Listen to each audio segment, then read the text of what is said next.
La nomination et la cessation des fonctions des membres de la société doivent-elles être publiées?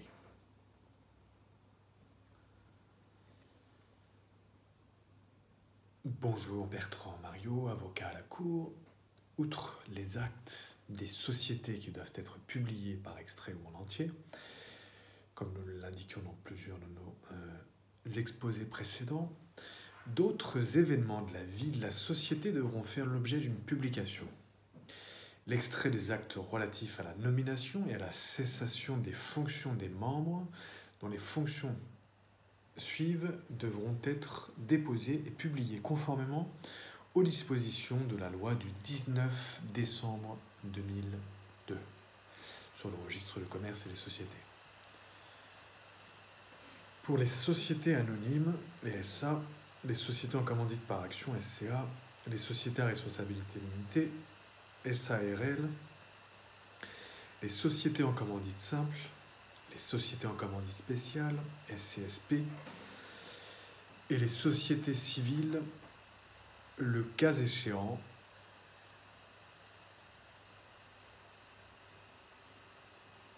les administrateurs, les membres du comité de direction,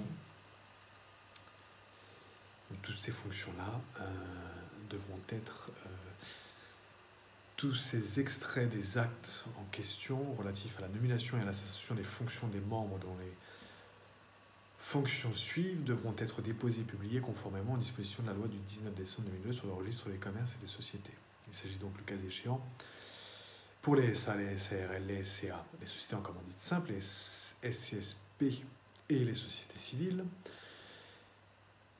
des administrateurs, le cas échéant, des membres du comité de direction, le directeur général, les membres du directoire et du conseil de surveillance, les gérants et commissaires.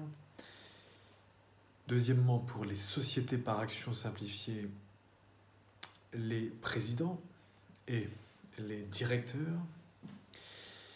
Troisièmement, pour les SA et les SARL, les délégués à la gestion journalière. Quatrièmement, pour les sociétés qui ont la personnalité juridique. Et le cas échéant, pour les SCSP, les liquidateurs. Et enfin, cinquièmement, pour les SA et les SCA, le cas échéant, les dépositaires désignés.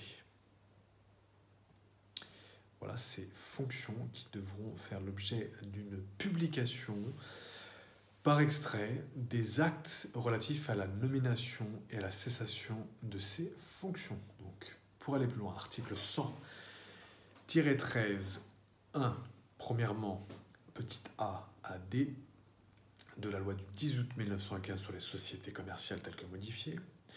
Article 100-13 dispose, premièrement, sont déposés et publiés conformément aux dispositions du titre 1er. Chapitre 5 bis de la loi modifiée du 19 décembre 2002. Concernant le registre de commerce et des sociétés, ainsi que la comptabilité et les comptes annuels des entreprises. Premièrement, l'extrait des actes relatifs à la nomination et à la cessation des fonctions. Petit a, des administrateurs, membres du comité de direction, directeur général, membre du directoire et du conseil de surveillance, gérants et commissaires, des sociétés anonymes, les sociétés en commandite par action, les sociétés à responsabilité limitée, les sociétés en commandite simple, des sociétés en commandite spéciale et les sociétés civiles, ainsi que des présidents et directeurs des sociétés par action simplifiée. Petit a du premièrement grand 1, premièrement encore, de l'article 100-13, petit b maintenant, des délégués à la gestion journalière dans les sociétés anonymes et les sociétés à responsabilité limitée. Petit c maintenant, des liquidateurs dans les sociétés qui ont la personnalité juridique, ainsi que le cas échéant dans les sociétés en commandite spéciale. Au cas où le liquidateur est une personne morale, l'extrait contiendra la désignation ou la modification à la désignation de la personne physique qui la représente pour l'exercice des pouvoirs de liquidation. Petit d, des dépositaires des sociétés anonymes et des sociétés en commandite par action, désignés en application de l'article 430-6. Voilà pour la partie qui nous intéresse pour notre exposé de ce jour de l'article 100-13. 1. Premièrement, petit a, d. Article 100-13 de la loi du 10 août 1915 sur les sociétés commerciales telles que modifiées. Et je vous invite aussi à vous reporter ce jour dans notre section pour aller plus loin au titre 1er, chapitre 5 bis de la loi du 19 décembre 2002 concernant le registre de commerce et les sociétés ainsi que la comptabilité et les comptes annuels des entreprises. Et enfin, nos exposés, la publication des actes de certaines sociétés par extrait. C'était un podcast, ça faisait l'objet d'un podcast numéro 115 et d'une vidéo numéro 104 sur YouTube.